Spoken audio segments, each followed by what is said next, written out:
अगर आपके पास भी ऐसी कोई भी बाइक है जो सिर्फ साइड स्टैंड के साथ में आती है और आप स्ट्रगल कर रहे हैं एक ऑप्शन की तलाश में, तो आज आपकी सारी समस्याएं शायद दूर हो जाने वाली हैं।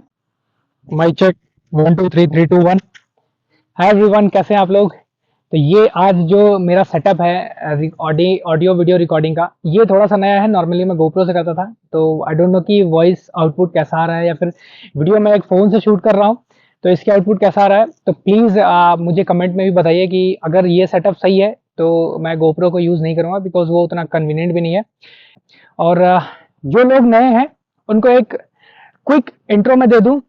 मैं टूरिंग करता हूं, मुझे बाइक से रिलेटेड जो इन्फॉर्मेशन है उसको गैदर करता हूं और कुछ इन्फॉर्मेशन जो मुझे यूजफुल लगता है वो अपने चैनल पर डालता हूं।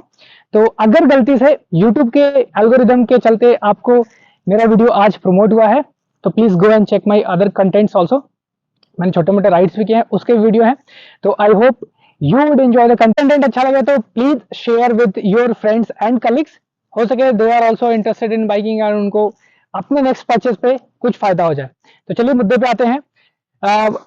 Now I own Suzuki we storm 250 SX and इस बाइक के साथ भी सेम इशू था जो आज हम डिस्कस करने वाले हैं। This bike comes with only side stand, centre stand इसमें भी नहीं आता एंड इज ऑलमोस्ट 1 ईयर। और मैं काफी टाइम से एक ऐसा रिलायबल इक्विपमेंट ढूंढ रहा था जो कि बहुत कम है अवेलेबल मार्केट में। और एक चीज बड़ा सैड है कि जो अपनी जो बाइकिंग जो कम्युनिटी है, जो भी लोग कंटेंट क्रिएटर्स हैं, वो इस मुद्दे को बहुत कम हाईलाइट किया है लोगों ने। तो उसके चलते अब यूट्यूब पे भी बहुत रिलायबल इंफॉर्मेशन अवेलेबल नहीं है।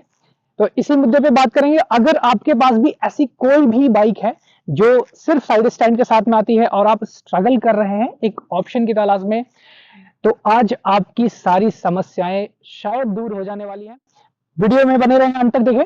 और इस वीडियो को for the ease of your access and watch मैंने 3 भागों में बांटा है। सबसे पहले मैं एक स्टोरी टेलिंग से बताऊंगा कि आखिर क्या कुछ स्टोरी रहा होगा जिसके चलते जो बाइक मैन्युफैक्चरर्स है उन्होंने सेंटर स्टैंड देना लगभग बंद कर दिया है, ठीक ठाक मतलब 250-300 सीसी के सेगमेंट्स के बाइक में। सेकंड में बताऊंगा मेरे पास एक इक्विपमेंट है जो मैं पिछले 6-7 महीनों से यूज कर रहा हूं। तो आप समझ सकते हैं कि ये कोई उसका आज अनबॉक्सिंग वाली रिव्यू नहीं होने वाली है, पूरी प्रॉज एंड कॉन्स के साथ में बताऊंगा। एंड एट द एंड मतलब जो थर्ड पार्ट होने वाली है उसमें मैं आपको बताऊंगा कि should you buy this equipment जो मैं आज इस वीडियो में बताने वाला हूं, या फिर इसके क्या ऑल्टरनेटिव्स हैं। तो चलिए बिना किसी देरी के शुरू करते हैं।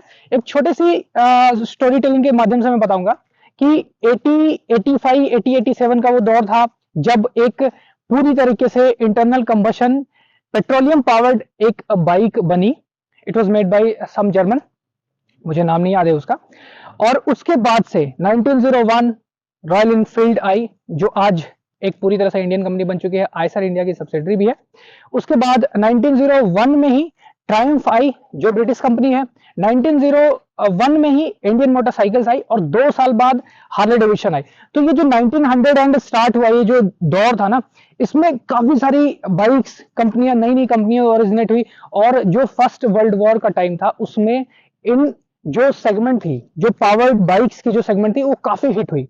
और लोग as a for messengers, for कोई कम्युनिकेशंस के लिए या फिर लोन अटैक्स के लिए इसको काफी ज्यादा यूज होने लगा। और उसके बाद से क्या हुआ कि जो इनिशियल बाइक्स हम देखा करते थे वो क्या आती थी। आज हम सेंटर स्टैंड की बात कर रहे हैं तो स्टैंड वाले मुद्दे पे देखते हैं कि जो इनिशियल बाइक्स आती थी वो रियर व्हील के साथ अटैच होती थी। जो आजकल की जो बड़े वाले साइकिल्स में आप देखते हैं, जो पुरानी साइकिल्स होती है उसमें रियल व्हील के साथ में स्टैंड अटैच होती थी, वैसी कुछ स्टैंड आती थी इनिशियल बाइक्स में। उसके बाद सेंटर स्टैंड आ गया, then companies started giving centre stand along with side stand. कुछ सेगमेंट ऐसी भी है जिसमें स्टैंड आती ही नहीं है, जैसे जो मोटोक्रॉस की बाइक्स हैं, जीपी वाली बाइक्स तो होती हैं, उनमें स्टैंड आती ही नहीं है, उनका पर्पज अलग है। तो एक चीज देखते हैं कि ये एवोल्यूशन हुआ कैसे। मेरा ऐसा मानना है या फिर जो मिले जुले रिस्पॉन्स मुझे मिले इंटरनेट से उसके अनुसार जो सेंटर स्टैंड आता था तो लोग पहले जो अपने बाइक में मॉडिफिकेशंस या फिर कस्टमाइजेशन या फिर रेगुलर जो मेंटेनेंस करते थे वो काफी लोग अपने खुद से भी किया करते थे। आज वो चीज मिसिंग है। सेकेंड थिंग, जो ग्राउंड क्लियरेंस की जो मांग है, हम लोगों ने कंपनीज से मांगा कि we want better ground clearance for off roading, for adventure riding. उसके चलते कंपनीज ने सेंटर स्टैंड देना बंद कर दिया, क्योंकि वो अल्टीमेटली 10 से 20 का ग्राउंड क्लियरेंस आपको एडिशनल प्रोवाइड करता है विदाउट सेंटर स्टैंड के साथ में। Third thing was that it was adding 5 to 6 kg of weight to your vehicle. ठीक है, आजकल परफॉर्मेंस का टाइम है, every company wants to make a very compatible, very competitive engine along with better fuel economy, तो weight reduction works. तो चलिए आज बात करता हूं मैं उस इक्विपमेंट के बारे में जो मैं पिछले 6-7 महीनों से यूज कर रहा हूं, और इसको बाइक जैक बोलते हैं। मैंने इसे ग्रैंड पिट स्टॉप से खरीदा था, और कितने की है क्या है, चलिए एक बार इसको मैं दिखा देता हूं। बॉक्स के कंटेंट मेरे पास कुछ है नहीं, क्योंकि ये काफी टाइम से यूज कर रहा हूं मैं। उसके साथ में छोटे से डॉक्यूमेंटेशन आता है जो बताता है कि आप किन किन ओकेजन्स पे इसको यूज कर सकते हैं, और ऐसा कुछ है नहीं। इसके साथ में 3 इक्विपमेंट आते हैं बेसिकली। तो first one is this main equipment, जो मेन यूनिट है इसकी। इसके साथ में आता है एक वेलक्रो वाली स्ट्रैप आती है, इसके एप्लीकेशन मैं अभी बताता हूं। एंड एट द लास्ट ये आती है इसकी माउंटिंग पैड्स, कि जो स्किड ना हो आपकी बाइक जब आप इसको यूज करें। तो इसमें ये जो ब्रशेस हैं, ये जो टूथ लाइक स्ट्रक्चर्स हैं, इस पे ये अटैच होता है, एंड देन ये आपको एंटी स्किड वाली एबिलिटी प्रोवाइड करती है। तो चलिए इसकी एप्लीकेशन नंबर 1, पहले इसकी एप्लीकेशन बताता हूं मैं, कैसे आप बहुत ही कन्वीनियंटली आप इसको इस्तेमाल कर सकते हैं। और एक चीज मैं साथ साथ बता दूं कि पिछले 6-7 महीने से इस्तेमाल कर रहा हूं, लगभग 15 से 20 बार मैं इसको इस्तेमाल कर चुका हूं, and there is no deformity, कहीं से कुछ बेंड नहीं है। आप इसकी थिकनेस देख के अंदाजा लगा सकते हैं कि जो मटेरियल यूज किया गया है that is of very good quality. तो चलिए एक बार मैं आपको इस बाइक पे इसको कैसे इंस्टॉल करना है वो दिखाते हैं, उसके बाद आगे की बात करते हैं। सबसे पहले आपको क्या करना है कि ये जो वेलक्रो वाली जो स्ट्रैप है, इसको कुछ नहीं करना है, ये सिंपली आपके बाइक को फॉरवर्ड मूवमेंट से बचाने के लिए करता है। आपको फुल्ली आपके जो फ्रंट ब्रेक लीवर्स है उसको प्रेस करना है, और उसके साथ में इस वेलक्रो वाले स्ट्रैप को जितना आप फर्मली इसको टाइट कर सकते हैं आप टाइट कर ले। दैट्स इट, सिंपल है। ब्रेक अभी बिल्कुल फर्मली प्रेस्ड है, तो आगे वाला जो फ्रंट व्हील का जो मूवमेंट है वो अभी बिल्कुल लॉक्ड हो चुका है। We are safe now. Now come to the main assembly. आप जो ये ब्रेसेस वाले टूथ वाले पार्ट है, ये इसका बेस वाला वेरिएंट है, और इसके ऊपर में जो रबर की एक छोटी सी यहाँ पे पैडिंग दी हुई है।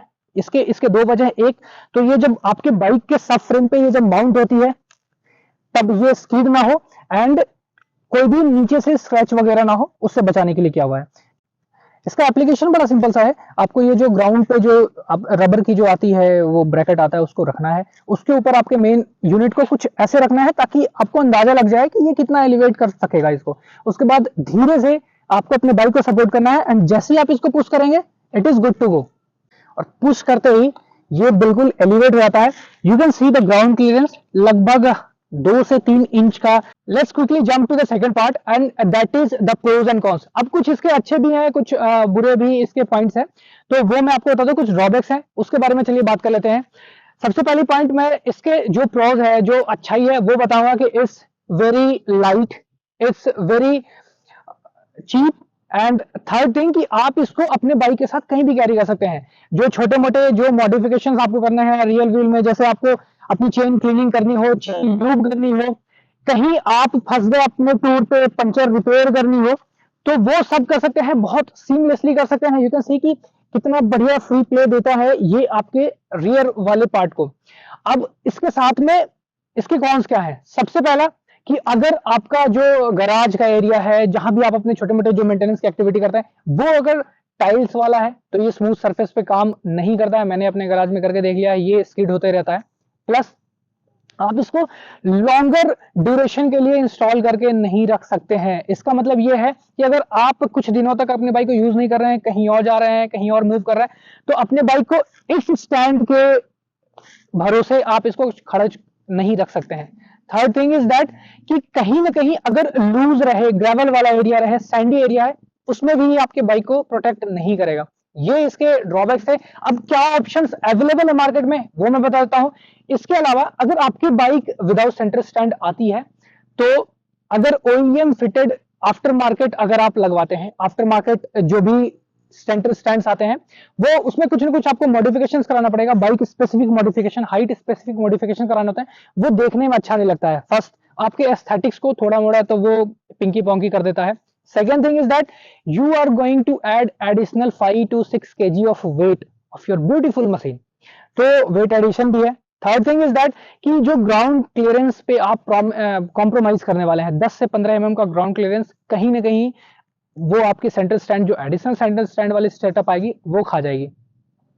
दूसरा, आप पैडोक स्टैंड के साथ में जा सकते हैं, बट पैडोक के साथ में एक बहुत बड़ी समस्या ये है कि that can not be taken along with you on a tour. वो बड़ा हेवी सा बल्कि सा है, वो आपके होम यूज के लिए बहुत अच्छा है। आपका जो घर का जो गराज है, आप घर पे जो काम करते हैं वहां पे उसको यूज कर सकते हैं। सो मेरा वर्डिक्ट है, अगर आपके बाइक में आप अपने बाइक के एस्थेटिक्स के साथ खिलवाड़ नहीं करना चाहते हो, एडिशनल वेट ऐड नहीं करना चाहते हो, ग्राउंड क्लियरेंस पे कॉम्प्रोमाइज नहीं करना चाहते हो, then go for this awesome bike jack. 250 kilo तक का अगर आपके बाइक का वेट है, it will handle it smoothly. तो there is an interesting announcement कि मेरे बाइक के ओनरशिप का लगभग 1 साल हो चुका है, and on the odo I have clocked around 7300 kilometres. तो now I am in a position कि आपको मैं एक ओवरऑल ओनरशिप एक्सपीरियंस बता सकता हूं कि what are those certain good, the bad and the ugly truth about this motorcycle. और अगर ये कंटेंट आपको अच्छा लगा, please share with your friends and colleagues. जो हो सके इस तरह के ही किसी गैजेट के नीड में है और राइट स्टफ उनको नहीं मिल पा रहा है, तो they can go and buy from grand pit stop. 700 से 800 के प्राइस रेंज में ये आपको आसानी से वहां मिल जाने वाला है। तो स्टे ट्यून्ड और मिलते हैं एक नए वीडियो में।